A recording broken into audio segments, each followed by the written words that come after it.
көп адам болсо баягы көп сууну ийин казбайт деген мааниде болуш керек. Бири-бирин атаңдашып отуруп анан кийин мал ачка калгандардын сөзү болуш керек да.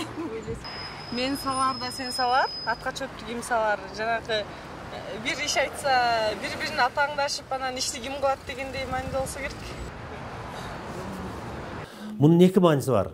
Биринчи мааниси аларда фарс тилдерде жашы жогору, жашы бир топ жашка барып калган, кексе деп коет чал, абышка деген маанилерди кошогон дейт да.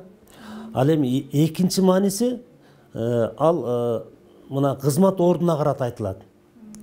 Бизде кызмат орду чоң болсо деле, эми чоңдор деп коебуз да, чоңдор дегенде аксакалдарга карата дагы, жаш кураган карата да. Экинчи баягы кызматка карата, амал деп коет эмеспи? Амалына карата дагы чоң деп айтылган сыяктуу, аларда ошо салар деген сөз ошондой эки мааниде колдонгондо, жаш куракка карата, анан экинчиси жанагы кызматка карата. Ошондо мындай болуп атат да, экөө барган бир жака, биринин жашы чоң, карып калган, экинчисинин кызматы чоң. Мен чал болуп калган адаммын. Сен амалың чоң, кызматың чоң. Эми атка чөптү ким салат?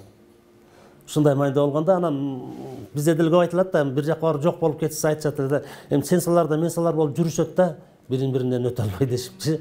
Ошондон улам ушул сен салар да мен салар, атка чөптү ким салар деген макал ошодон калган. Беймал кунук. А бул деген жанагы кокусунан келген кунук. Тосуп алышың керек да, эме кылыпчы.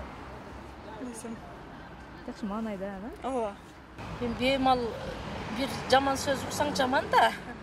Эртерагы жакшы, бардык нерсени жакшы. Эми адамда ар кандай кырдаал болот да, кээде маанай жакшы болуп, кээде начар болот. Анан ошол учурда эле жаман абалда келип калса, жакпайт да, баягыдан жакшырабай дегенсе деле, мындай жакшы кабыл албайсың. Ал мезгилде эми бир күндүк баягы бир күнгө бөлүнгөн продукту, наркы беркилерди ал мезгилде төгөлөт, эми кечурунга эмеси калат. Анан же эртерээк келгенде жакшы болот эле, мисалы союш бошун даярдап алганга нарак бир жака басып эми камыныш керек да. Ал короосу алысыраак болуп калгандыр, же жайлоосу башка жакта болуп калгандыр. Ошондон улам айтылган сөз да бул. Беймалда келген конок душмандан жаман деген. Балаң көп болсун, артыңда болсо жанагы мындай кем да жашаба, бай да жашаба, орточо мындай жаша деген түшүнүш керек. Тойдо эми алдында көп балалуу болсун, ал эми артында бул мындай баласы менен бирге өзүгө мындай мал, байлык өзүнө ошол мааниде берилген.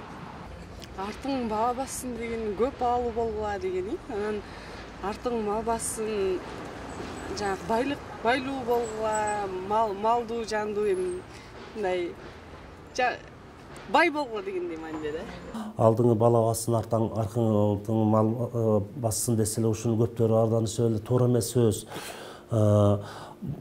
Баланы алдыга салып айдабайт, малды алдыга салып айдайт. Ошон үчүн алдыңы мал басыш керек, бала аркада калат, муун болуп аркада калыш керек деген ушундай эле айтышат эле. Анан бул жерде бул эми ушул эле макал башка түрк элдеринде да кездешет да. Мына Сибирь тараптагы түрк элдеринде, мисалы үчүн Алтай тилинде ушул макал кездешет. Бул жерде ошол элдерди талашка түштүрүп аткан нерсе этек деген сөз түшүп калган да. Бул адатта жаңы келген келинге карата айтылат. Толук айтылышы алдыңкы этегиңди бала бассын, арткы этегиңди мал бассын болуш керек да. Ал туура эле ошондой алдыңы бала бассын, арткыңы мал бассын деген туура эле айтылыш. Ошо этек деген сөздүн түшүп калгандыгынан улам ошондой башаламандык келип чыкканда адатта бул ошол келиндерге айтылган макал болуп эсептелинет. Ак көңүлдүн аты арбайт, тону тоспойт. Кичирес билбейт экен. Ол бакы ак көңүл адам бардыгын бере берет.